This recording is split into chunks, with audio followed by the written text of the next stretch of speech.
Okay, so Recording in progress. recording in progress. Let's continue. Okay, after a brief break, we are back and we will continue. What we talked about was the scale of the world, scope and scale and topology of the world. And now there's actually something I forgot to tell about the topology of the world before going into the rules and other stuff, the basic of the rules. And it's actually a short topic. Let me just share my screen again. I'm sharing screen 2 and I'm sharing it with sound. Okay, great. We talked about the rules of the universe. We are going to talk about the rules of the universe. Actually, let's do it in let's do it in this topic. So, when we think about the rules of the universe, we have to consider the actual rules. Do we have physics in this universe, or are we using a different set of physics rules? Because especially in games, it is very possible to use different sets of physics rules. So we talk about gravity, for example. Well, these are all basic things that I wrote. So this part of the lecture will not be that structured as the first part. I will just start talking about stuff, and we'll see some videos about how games apply this stuff. So the rules of the universe is mainly actually about physics. So do we have gravity? Do we have other things, for example, electricity, or how water behaves in our world? These are all things that we have to decide, because, for example, a very famous example would be Minecraft. And if you have played Minecraft, even if you haven't, you probably know about it. In Minecraft, water works very differently, and gravity is basically non-existent. So when you in Minecraft, when you put a block, it doesn't fall. When you put two blocks on top of another and break the one at the bottom, why is this eraser so big? Excuse me. Okay. So when you draw a block and you draw other consequent blocks under it and then erase some of them, you place the block and erase them, they don't fall. So gravity actually doesn't exist except for the player. The player has gravity and the player has fall damage. For example, these are very interesting concepts when you think about them, because if there is gravity in the world, that gravity should apply to everything. That is a rule of the universe, but not in Minecraft. And this is not actually by design. It's because Notch made the game and had gravity in mind, and had the player has gravity, but the other blocks were, maybe the gravity was difficult to implement, so he didn't go about implementing them, and that's the way it moved on. So now it is an integral part of the game that gravity doesn't apply to blocks. But of course you can install mods to change that. You can install mods to apply gravity. For example, you cut down a tree and the entire tree falls down, or you build a structure, and for example, if there are any structural engineers around you, within you, if you start building an arc like this and you don't support it from this end, eventually this part is supposed to collapse. Now, not many games use this because this is a difficult concept and it has lots of calculations, but there are mods that do this in Minecraft. Similarly, regarding another part of the world physics, water behaves very different in Minecraft than in real world. In real world, as you would expect, water has a volume, and this volume of water, for example, when you put water in a cup, has the same volume wherever you put that water. It just changes shape. If you put the same water inside a cubic container, it will just change the shape. But if this is 1 liter of water, this will also be 1 liter of water. And this is something we take for granted. It is like this in our world. We have seen this ever since we were born, and we expect it to be like this in anywhere else. But not in games. In Minecraft, a block of water is actually a source of water.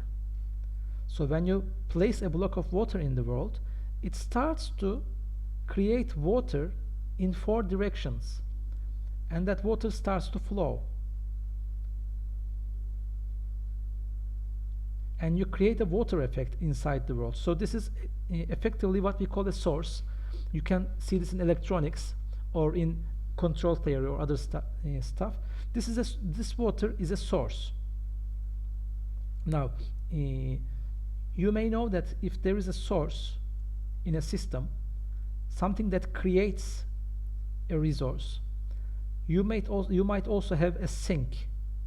So for example, the source creates something at that, and if it goes into a sink, it disappears. We will talk about this in in-game economies, by the way, because in-game economies are very important in terms of sources and sinks. But in Minecraft, there are no sinks. Instead, water creates a water source, a block of water creates source, and then it slowly starts to dwindle, and it ends somewhere about 7 blocks later. If it has to drop, it will drop as much as it can, and then it will start dwindling again. So water behaves very differently, but it does have rules specified in the world. Another interesting thing is when you put a water block here and it creates this waterfall, you cannot collect water from these points because these are not real water in Minecraft sense. They are just the effect of the source being placed here. It acts like real water. It can push stuff around.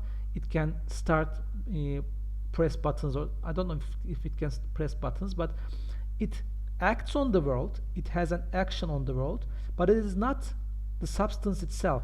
You cannot get a bucket in Minecraft and collect water from here. You have to collect the source, the water block. You have to collect the water block.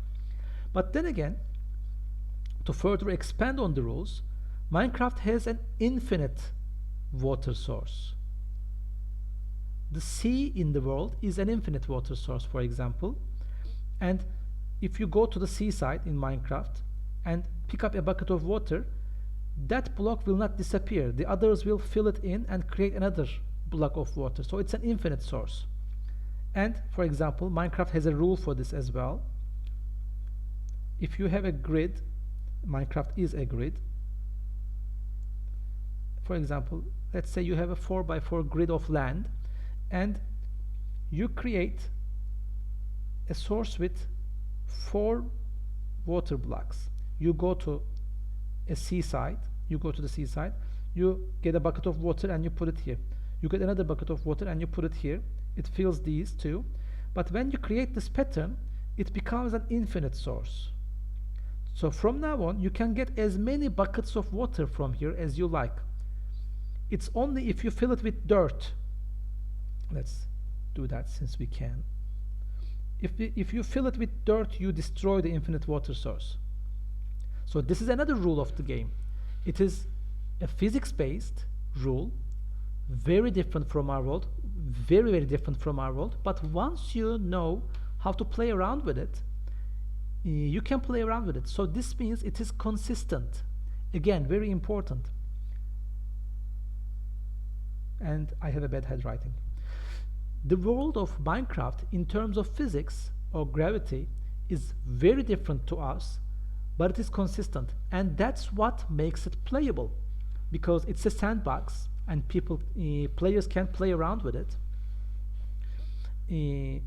Some other worlds may have different physics rules. So let me just clean this entire thing. Okay. There is a story that I like very much. It's by a Chinese author, Liu Xin, I think it is pronounced. Let me just put out the story here for you. It's the mountain, and as you can see in the image here, this is not a rock mountain, it's a water mountain. And in that story, now I will unfortunately spoil it for you, but our protagonist meets aliens, and he talks to aliens in some way, and he learns about the aliens world. And these aliens are born inside a volume without gravity. This is how they tell about themselves. So they are born inside a volume, empty space. There are walls all around, and it's without gravity. So as you can see, this is completely opposite to what we know about our world. We are on a sphere and we have gravity. They are in a sphere. They are not, it is not described whether they are humanoids or not, and it doesn't matter actually in the story, but they are inside a sphere and there is no gravity. So as they continue to grow their culture, they start to explore what's happening inside this rock layer of the world around them. So they start to dig, and when they dig, for example, when they dig this portion,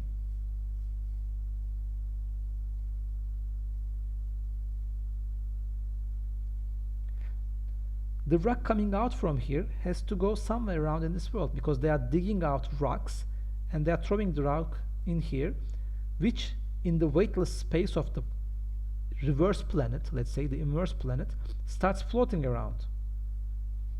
So as they keep doing this, and as they start digging other places, they face a problem of pollution, because they are trying to build their homes inside this world, and there are some loose rocks flying around, creating hazards.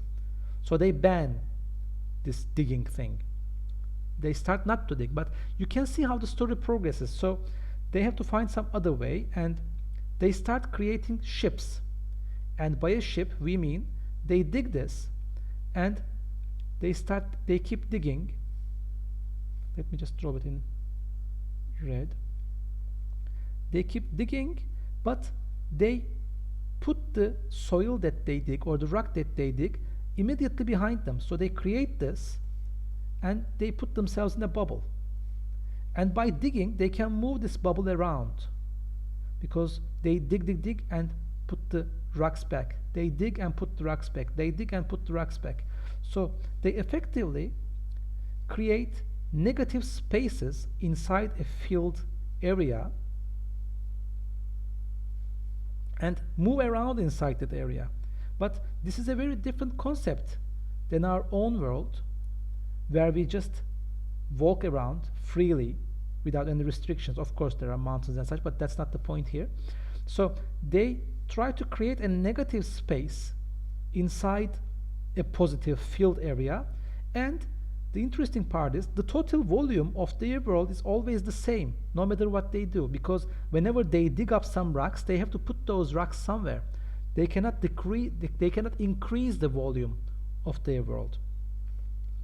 And eventually, when they keep doing this, some start to wonder what is going on as they go deeper and deeper into the rock world. So they start to go deeper in all directions, some of them.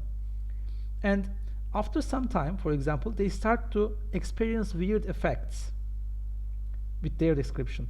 They start to experience effects where they kind of gravitate towards one part of the sphere, but they don't know what this is.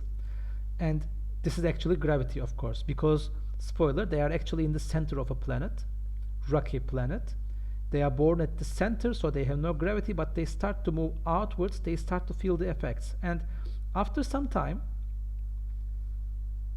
one of them reaches the surface, and there is actually ocean outside the surface, and their ship completely submerges in water naturally, and they die because they are silicon based life forms, and water is conductive, and they die immediately. But in time they find the way, they find a place that is not water. They reach the surface and they start exploring the world, and they come into contact with our protagonist. Now the thing here in the story is the physics is completely different at the very beginning, but when you think about it, it's just a different take on the physics of our own universe. But if you made this into a game, you would have very different rules in the gameplay. You would have no gravity, maybe some little people floating around, but they wouldn't know they are little, of course, floating around, and you could dig and create holes. But maybe, for example, this would be a game better suited for a 2D plane, where we have this exact view in name of gameplay, rather than a first-person perspective.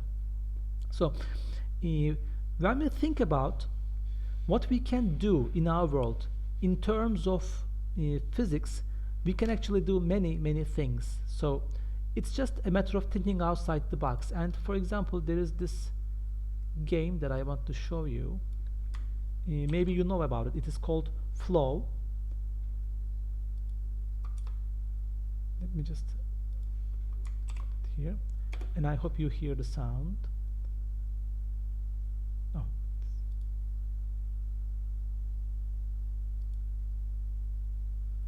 Okay, internet, whenever you are ready.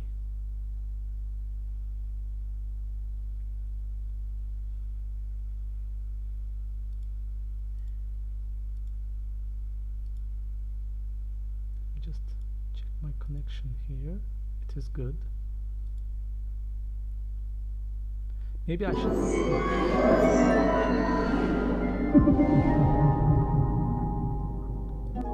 So this game takes place in some kind of sea. We think it is the sea, but there is no indication of that. The game doesn't tell you anything, and it's actually a game created for the PlayStation's 6-axis controller. So this game is played by moving the controller around. You tilt the controller and move your character. But as you can see, we are not affected by gravity. It's a 2-dimensional world. But there will be something coming around right now. It should be somewhere around here. Yes.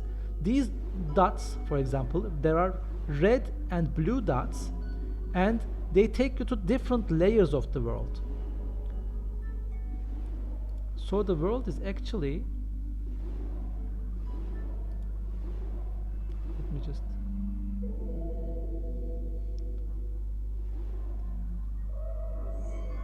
so you can take each other's beads and points, and if you lose lots of life, you go to one upper level.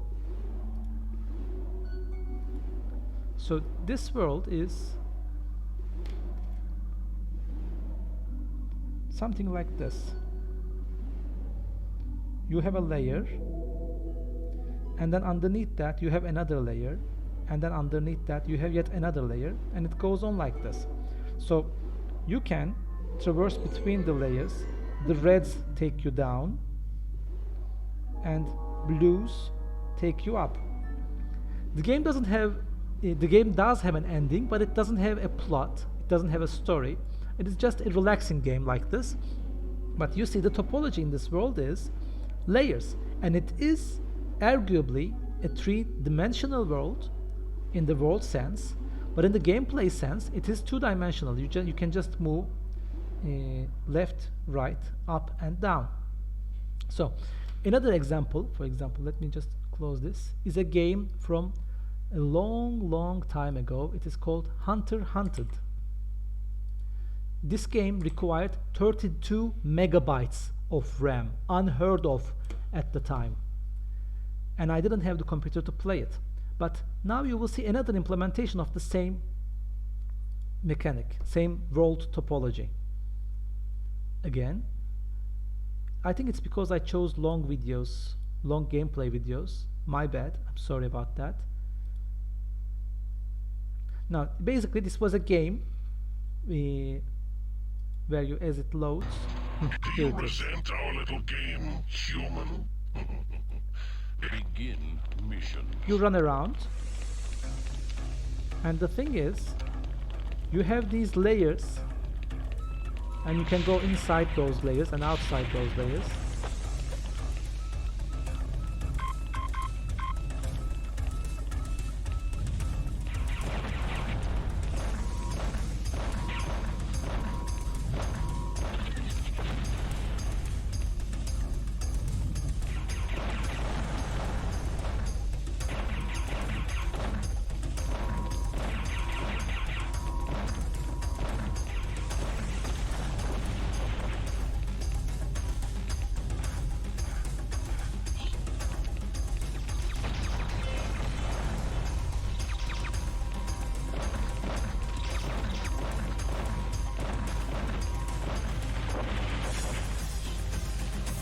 Now, of course, classical, you get the key and you open doors with the key stuff.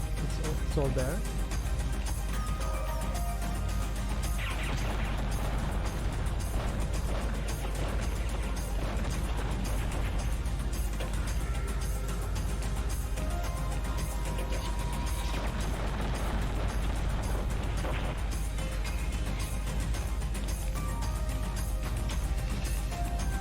Objectives satisfied. Now this, as you can see, it uses, let me just run it in the background silently, so you can see that too if you want. But you can also play a Minotaur like this. So the story of the game is that this Minotaur and that guy are enslaved, and they are set to kill each other for gladiatorial games stuff. But these two decide to escape together. So that's a very loose story, and they have different abilities. This guy is very strong and it can just cling to ceilings, and the other guy can use weapons.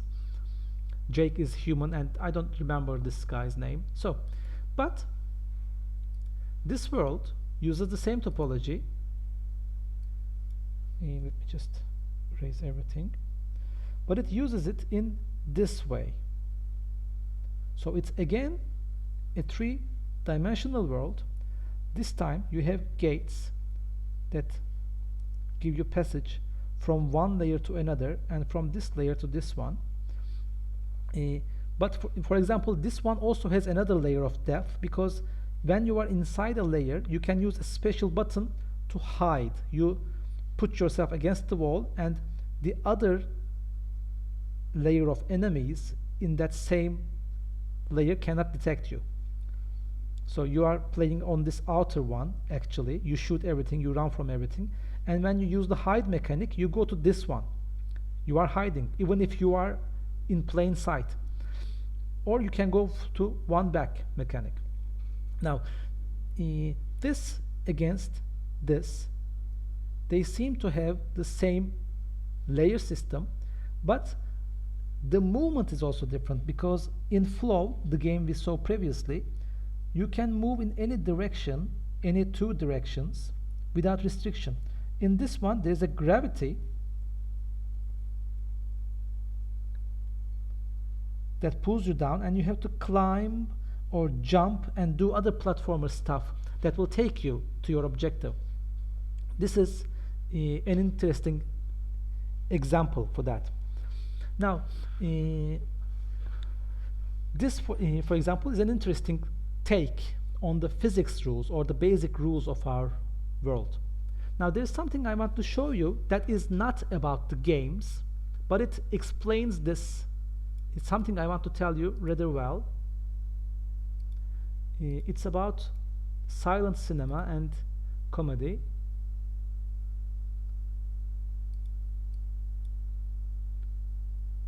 We have lovely internet today. I should have had all these ready actually. The next lecture I will have them ready, or maybe even downloaded to play to you. So this is about Buster Keaton. He is one of the greatest comics of all time, and from the silent movie era. And there is something important actually that they tell here, and we use this in games and also in modern day movies. And yes. Now we come to the third question. What are the rules of this particular world? Buster's world is flat and governed by one law.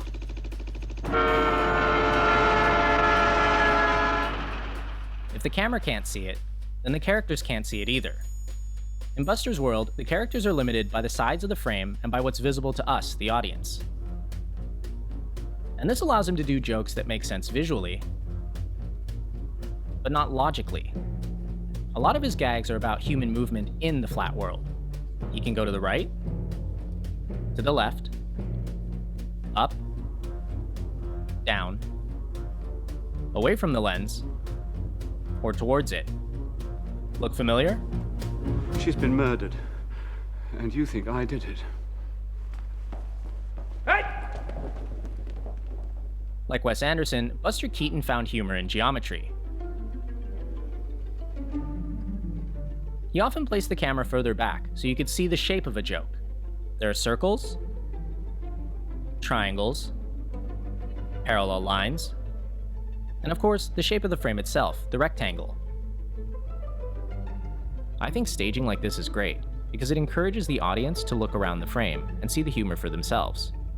In this shot, think about where your eyes are looking. Now where's he? Some of these gags have their roots in vaudeville and are designed to play like magic tricks.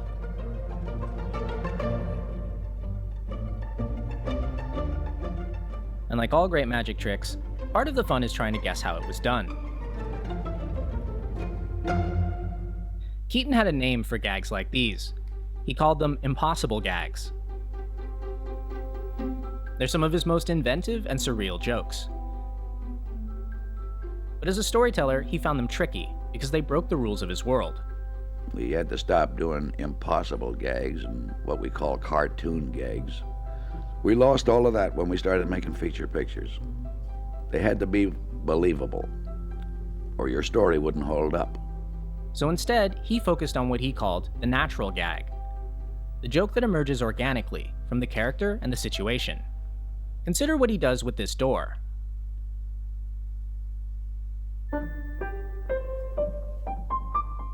Keaton claimed that for visual comedy, you had to keep yourself open to improvisation.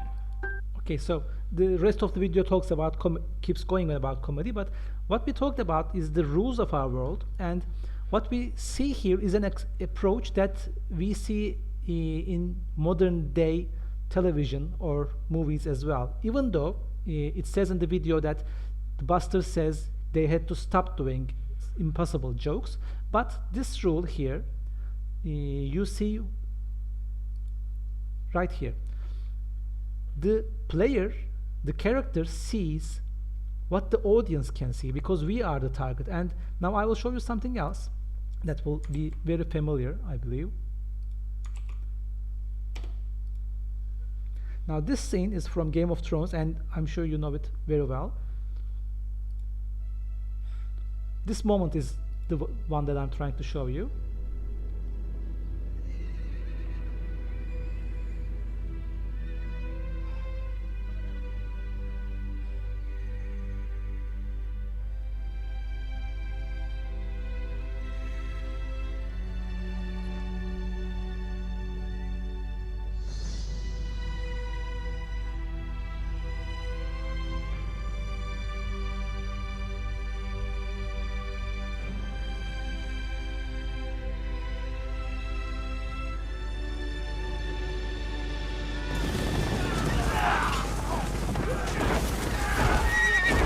Okay, the rest is quite gory, as you probably very well know, but can you make the relation between what I showed earlier and this one?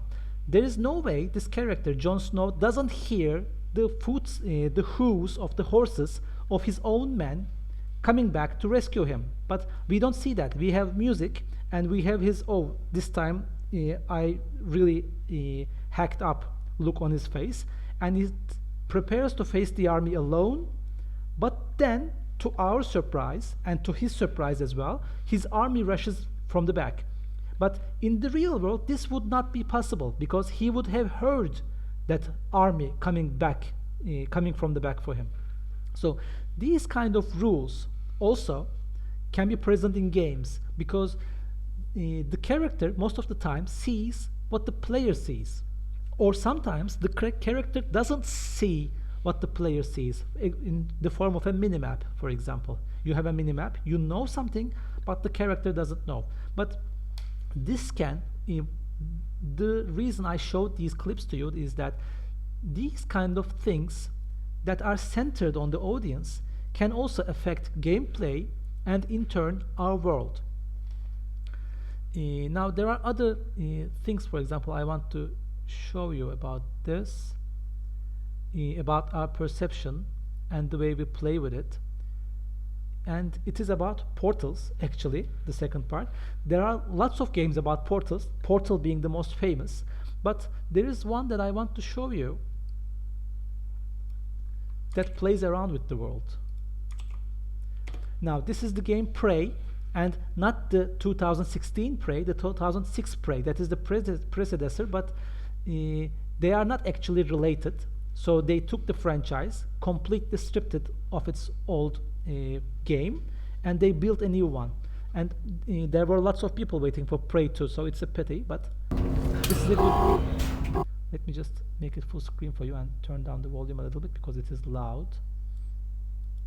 Oh, I'm sorry, this is the... No, that's okay. This way, this way. So this is when we see the portals in the game for the first time. Let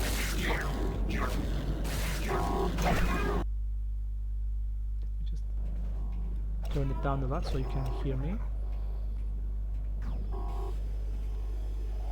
So this game has fixed portals, as you can see. This is the portal. Oh, my head.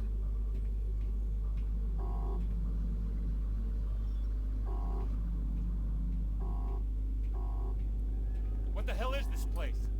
And it plays around with gravity a lot.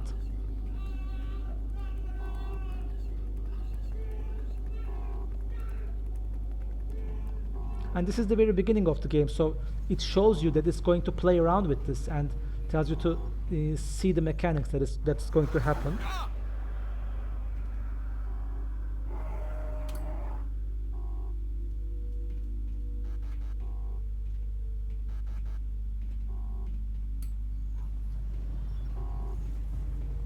This is impossible. And by the sound, the character's voice, by the sound cue, it tells you to look around and see what's impossible. What are these things? I feel good.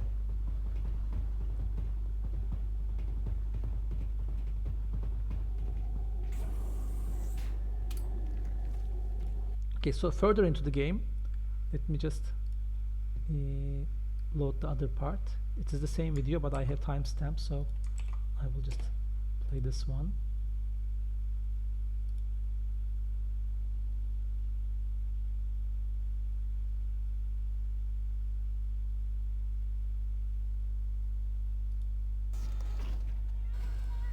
How did you escape? Yeah, okay. Calm down.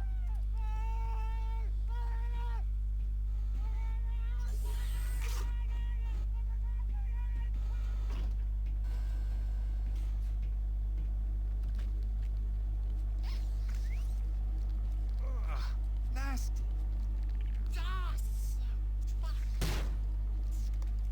So for example, this is the place that it plays that starts playing around with gravity.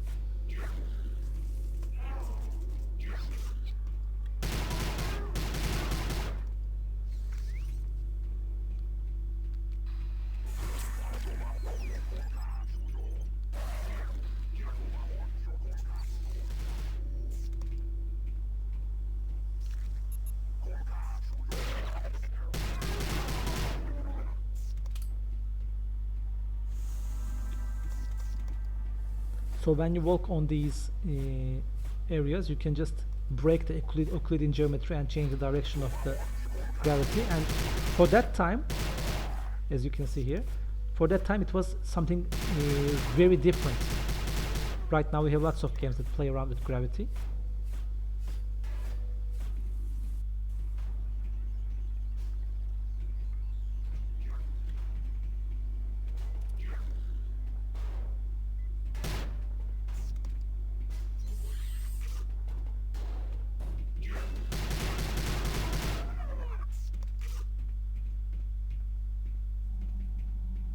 Now this is a very interesting place.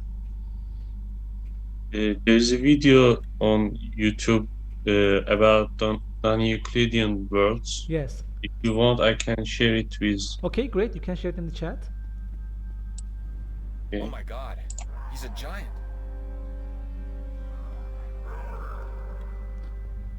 So we are actually on the planet in the small pedestal. Oh shit.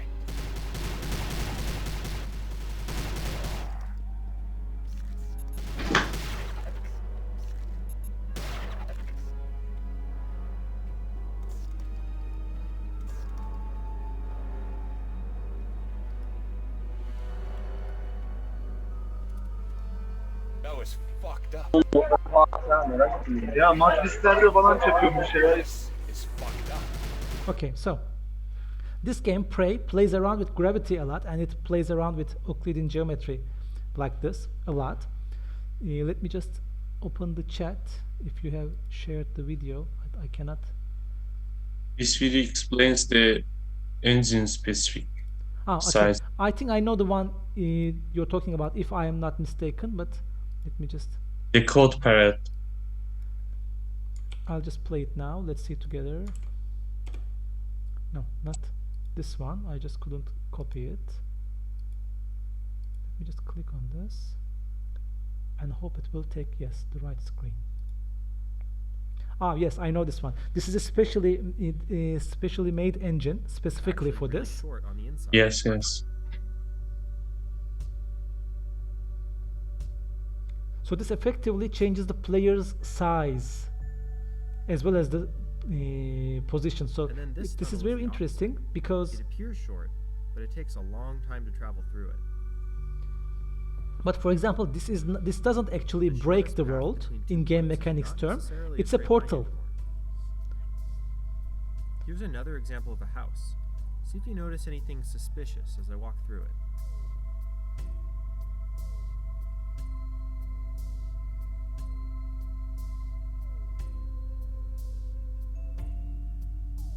Did you catch it? This 4-room house actually only has 3 rooms: red, green, and blue. This demo surprised me a lot because I originally thought it would be super jarring, but actually everyone I show this to doesn't notice it at all unless I tell them that something is off. I guess our brains just aren't used to thinking this way. Here's the same house, but with the opposite twist. There's actually 6 rooms in this house.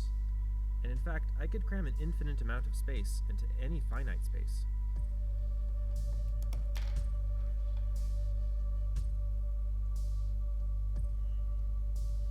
So they are all actually separate rooms. Here's another room. There's just a pillar on one side and an object on the other. But if we walk around the pillar, we actually end up in another room. The object isn't changing, we're actually in another unique Now, space. I will show this in another game. This is a perfect example, thank you. This same principle is applied in this game. Maybe you know about it. It's called Antichamber. Yeah. Yeah, and it's a wonderful application of this. So this is another example of portals, but these are invisible portals. You don't see that you are going through a portal. For example, in this one, you have to get close to the screen, so you only see the blue color to be transported to the blue room. Now you are in the blue room.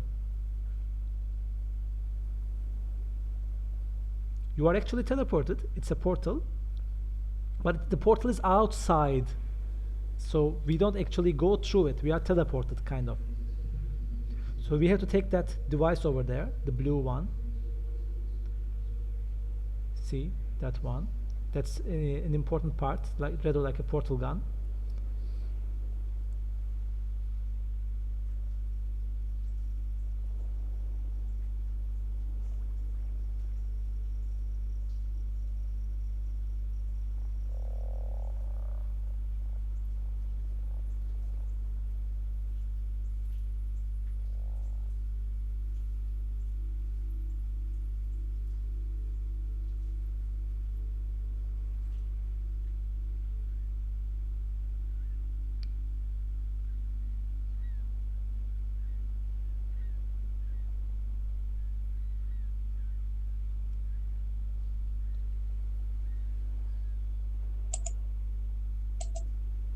There is also a game Superliminal about Yes, this. it's the next one in the video. Here it is. So Superliminal does it a little bit differently because it lets you play with the perspective. It doesn't give you portals per se, but it lets you play around with the objects to change the. There are rules actually in Superliminal. Congratulations on falling asleep. Welcome to Somnasculpt. Your progress may be This is again the beginning of the game, so there aren't many. There aren't any spoilers here. Will adapt you to eyelids. Our interactive lucid induction dream state in which you retain full consciousness and control.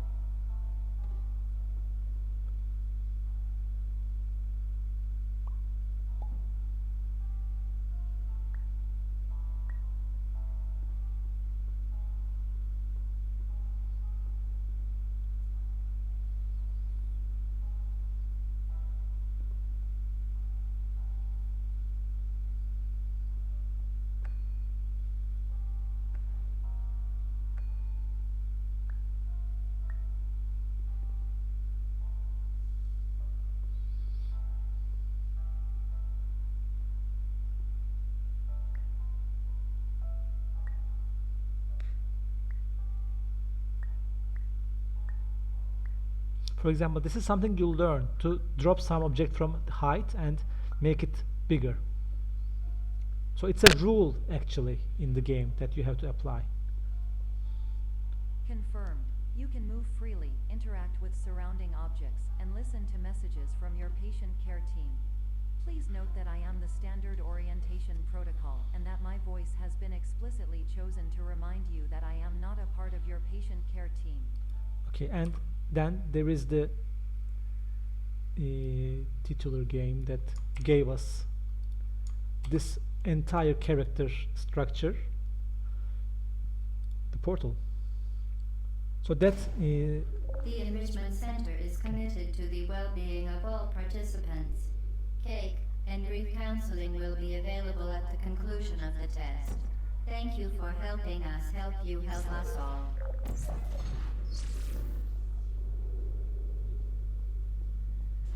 So the different approach that Portal took with this from to ensure the safe performance okay, of all let authorized GLaDOS talk. activities, do not destroy vital testing apparatus.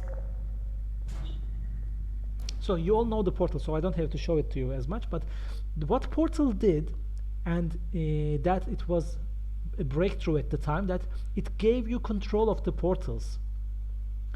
The Prey that I showed you before had fixed portals, so it let you travel from place to place in the world and have let you play around with it. So you could go from one point to another. But Portal allowed you to place portals elsewhere, anywhere in the world. Actually, not anywhere, just these white walls. And then Portal 2 again created the moon dust solution, which you can spray around and create portals wherever you want. But even then, of course, Portal 2 is a puzzle game, so there are certain areas that you can stick moon dust to, so you can create portals, because otherwise, if you can create portals literally anywhere you want, you would break the game. But these are good examples that we have about how we can play around with the rules, how we can play around with gravity or Euclidean geometry in our games, for example. So these are the things that we consider when we think about our game world's rules. Now, another thing that is important, as I said before here, all the way up this slide, is how we traverse in that world. And that also creates an important part regarding how we view the world. So I will show you two different games. This is No Man's Sky, as you I guess you all know this game very well. This is a landing sequence. So in No Man's Sky, how we land on a planet. And I will stop the video and make some comments on the way. So this is a planet that we have in this star system.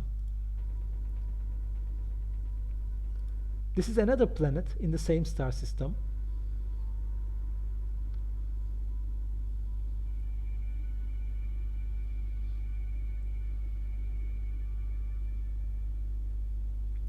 And this is the planet that we are going to land.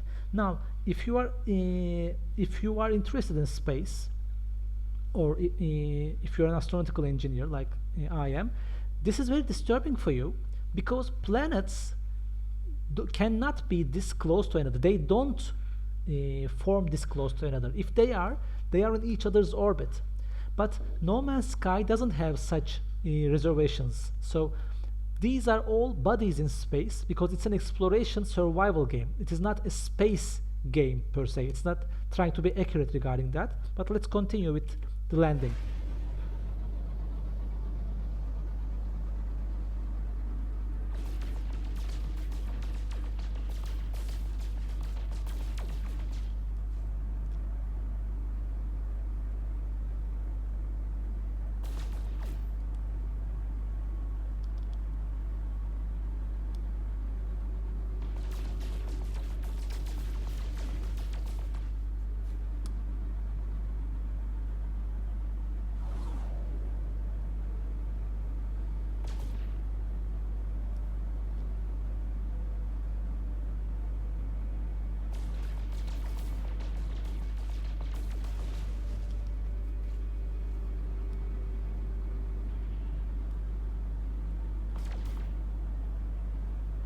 There's a distance measurement unit called U. I don't actually know what U is. I mean, if it's meters or kilometers or something. So in the game, the distance is measured by U. Maybe it's because it's up to you. I don't know.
So this is a landing in, and don't think about the guy's head. It's clearly a skin. So in No Man's Sky, the space is actually an excuse to create an interesting game. But by excuse, I don't mean something negative. So it is their setting, yes, but No Man's Sky is not trying to be accurate in this. So there are planets that are very close to each other, and actually when you have some game breaking bugs, you see planets collide, and a player actually has a video where he just steps from one planet onto another within the game. So these are things very close to each other, and they don't have a star. There's a star, but it's in the skybox in the background, so you cannot go to the star. You are in this space where there are three large bodies, and when you approach them, one of them gets the planet gets loaded, and you land onto the planet, and it's supposedly a real size planet. But No Man's Sky doesn't try to be accurate about this. So now I will show you Elite Dangerous, another landing attempt from Elite Dangerous, so we can compare. These are both space games. They are both about traversal. This is the solar system. Oh no, I pressed something else. Okay, good. By the way, Elite Dangerous is a real life scale version of the Milky Way system.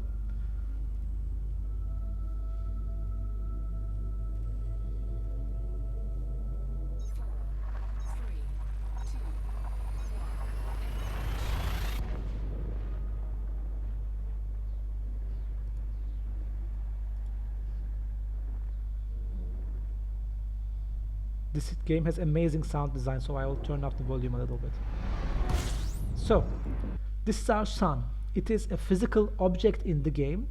You can go up to it, you can fall into it and explode your ship, and it also has a practical function because you use its energy to fill your fuel tanks.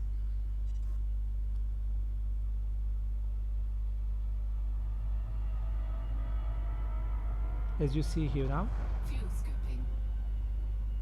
And the ship's heat increases. If you have too much heat, you start to take damage. The ship takes damage. Fuel scooping complete.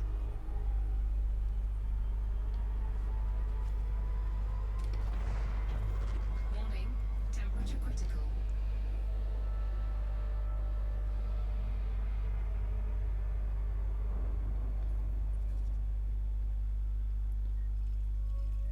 And targets Mercury.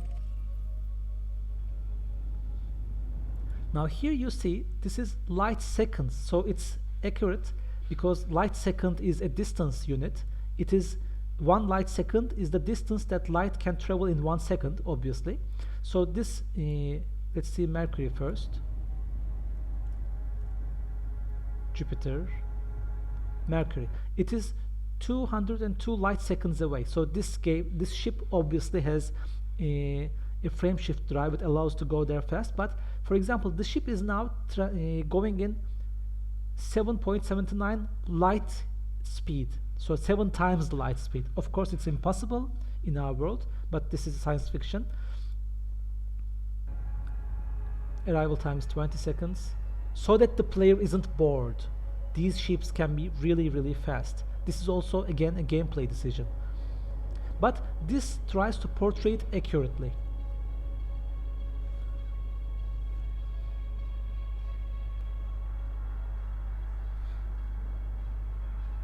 And as you notice, the planet is really, really small as you approach it, because it is really the way it should be when you're approaching from that distance from the star.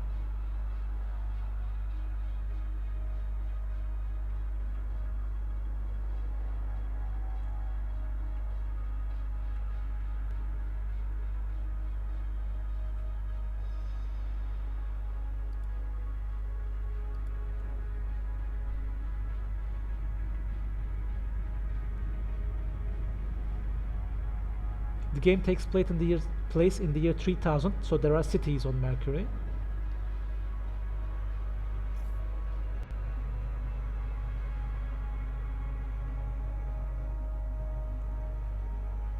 Orbital flight engaged.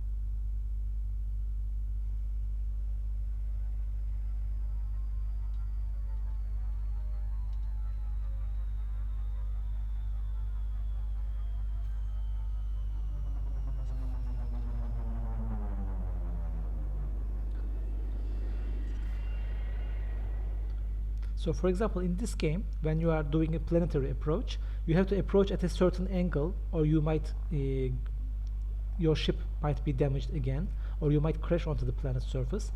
And when you approach the planet, you actually have to find a spot to land yourself. In No Man's Sky, that is not the point. So you just press a button and the ship finds a suitable spot and lands. But you have to deploy the landing gear as well.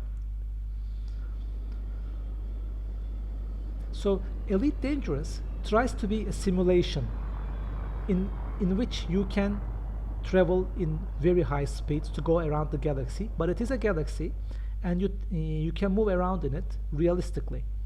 So for example, in this video, this guy won't be able to find the landing spot because it should actually be flat enough to accommodate his ship, and blue is okay, red is not, so he misses chances and he doesn't go back. He will just try to find some places and then he will leave because he won't be able to find a spot. So that's not the point. What I'm trying to say is, now these two games, No Man's Sky, let's roll it back a little bit, somewhere around here, where we see another planet at the very beginning, I guess. The experience that No Man's Sky tries to create is very different than the experience that Elite Dangerous tries to create. They are both space games, they both supposedly have the same topology. There are star systems that you can go from one to another. This is the world's topology, not the game's topology, by the way. Both games have a galaxy. I'll just turn it off so it won't start playing randomly. So both games have a galaxy that you can go from stars to stars. But when you come down to the topology inside the gameplay, they are very different, because inside No Man's Sky, you don't have a star, you just have bodies inside the system, and they are actually very close to each other, and you can go from one to another seamlessly, relatively seamlessly. In Elite Dangerous, it tries to simulate the entire star system realistically with orbital calculations and such, because in No Man's Sky there are no orbits, they just hang there, the planets, and you go from one to another as if you are jumping from one flying platform to another. It is a more suitable approach to that. But in Elite Dangerous, there is the idea that if this frame shift drive was invented, this is how it would be. So it tries to be a simulation. You have to balance the ship's power levels, you have to balance the ship's heat, or when you are in combat you have to balance your weapons, etc., etc.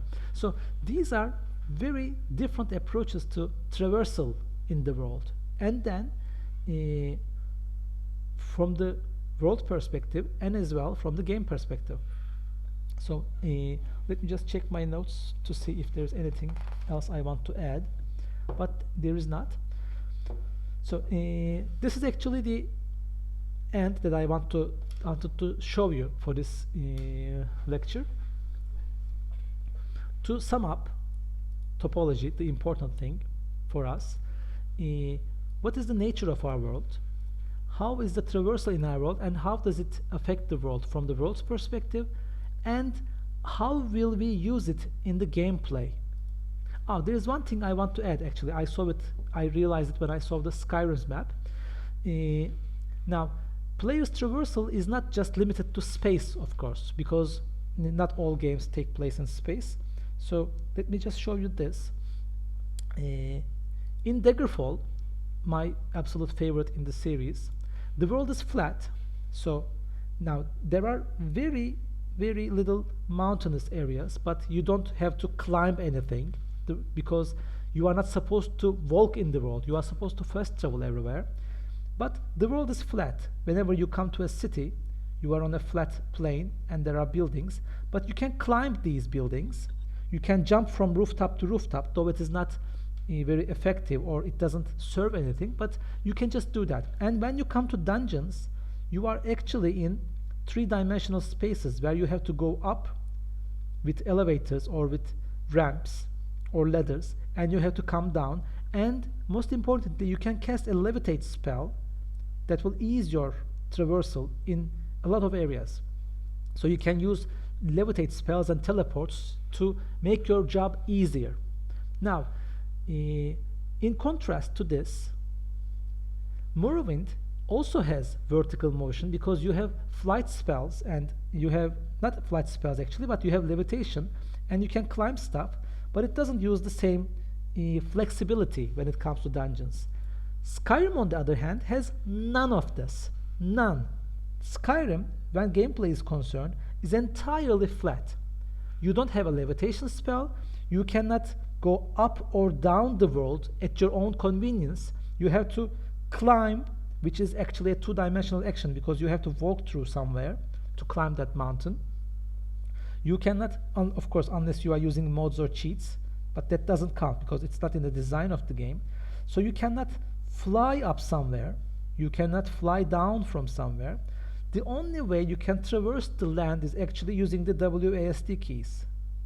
So it means, basically what I'm trying to say is, you have to walk around the world. You are not in a three-dimensional moving space.